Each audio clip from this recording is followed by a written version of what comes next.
Hello guys, welcome to Tech Media, and on this episode we'll be trying to learn how a flush toilet operates, and basically we'll be trying to learn the different parts of the flush toilet and how they operate. Later on we'll be trying to fix the lever so that you can learn how to fix your lever once it's broken. Welcome. This is the inlet valve. It controls the supply of water into the tank and also stops the water from entering the tank once it's full.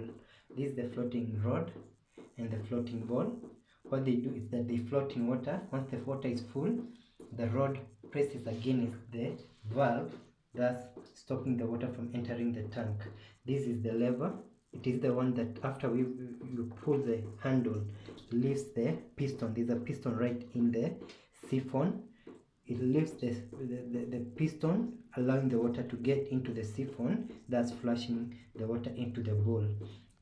What happens is that in this siphon, or in this U-shaped pipe, there is the piston. The piston is covered by a light membrane plastic material which can be sucked by the water, therefore allowing the water in the tank to get through the siphon pipe. Once we've learned that, let's try to flush so that we can get to understand how it operates.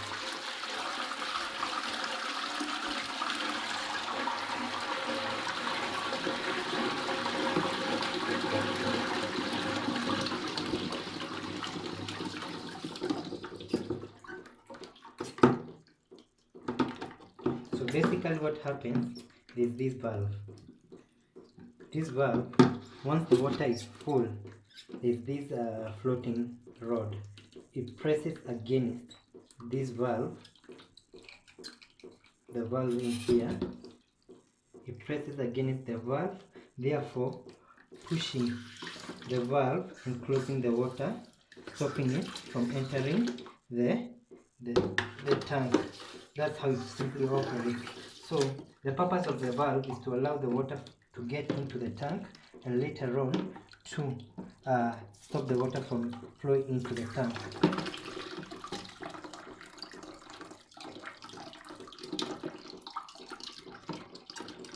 And if you look at our lever, which we pull up so that the water can be flushed, it's fixed using materials that can be worn out, that can wear out as time goes by. So what you do, simply, once you realize that your hand is not working, it simply means that your lever has broken. So what happens, once your lever has broken, you try to use your handle, it can never work. So what you need is a wire, and you might need your pliers so as to shape it. And once you've shaped your wire like we've shaped this wire, you fit the wire into this small hole here, like that, and later on fit this wire into this hole, just like that. And now you are able to move make sure that you fix your handle in such a way it's able to move up and down as you flush. So simply, as we have demonstrated, you can also, once you realize there is no water flowing into your tank, you can also try to clean your valve, because most of the time there can be blockage due to some dust that is contained in the water. You try to clean it, and after you've cleaned it, then the water flows in a proper way.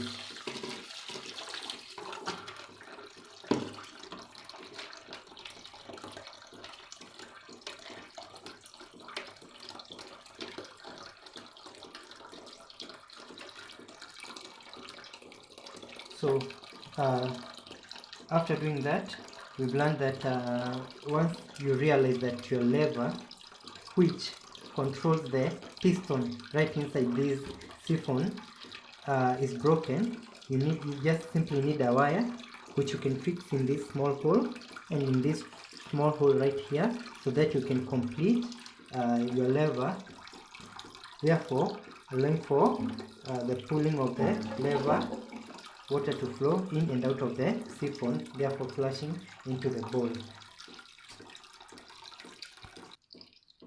As you can see, the water is nearly full, and it has stopped flowing in, therefore meaning that we've already fixed the valve as required. For you to know that you've not fixed the valve as required, this water overflows. There's a small hole right here. When you realize there's an overflow and the water is flowing out through this small hole, just like that, then it simply means that the valve is not properly fixed. So the number one thing when you realize there is an overflow, try to fix your floating rod and the floating ball in the right way, so that once it floats, it presses against the valve, therefore closing the hole and stopping the water from flowing in. So the number one thing you've learned is how to fix your valve. The second thing is how to fix your lever so that it's able to pull the piston.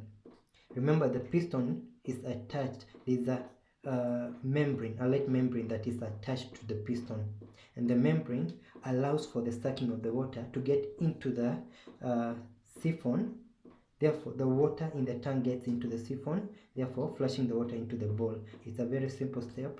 Thank you for learning. Keep on subscribing, and we will keep learning more and more. Thank you.